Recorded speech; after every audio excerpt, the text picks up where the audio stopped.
Mbanje kugusuhuza wowe tubana umunsi ku munsi hano kuri YouTube channel yacu Aloys 250 cyane cyane ubwo mbambwira inshuti zanjye kabisa inshuti za Aloys 250 mwebwe mwamaze gukora subscribe nimwe mvuga ariko nawe utaradukora subscribe nkwingingira kabisa ikorera umugisha kabisa maze uduhe subscribe kabisa kugira ngo mujye mubona ibiganiro byacu ku gihe ndetse tuzabane no mu gikombe no muri Championa Yisi y'amagare kabisa igiye gutangira ejo bundi ku cyumweru tariki 21 z'ukwezi kwa 9 kabisa ku cyumweru kabisa ejo bundi harabura umunsi umwe kugira ngo dutangire Championa Yisi y'amagare hano mu Rwanda bwa mbere muri Afrika kabisa igihugu cy'u Rwanda cy'imisozi igihumbi kabisa kizaba cyakiriye iri rushanwa mbabwira ko inkuru breaking news kabisa igezweho nuko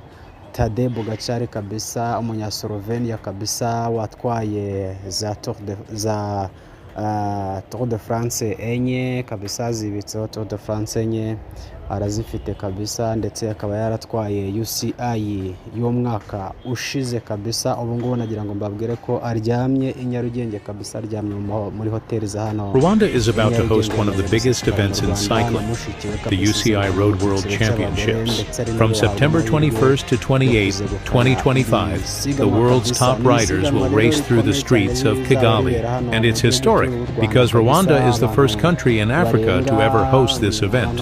For cyclists, this is everything. It's where champions are made, where the best compete for the rainbow jersey, the highest honor in the sport. Hosting it is a huge moment. It brings global attention, it grows the sport, and it creates memories that will last a lifetime for riders, fans, and the host nation. Come witness it, come feel it. This is the UCI Road World Championships, and Rwanda is hosting.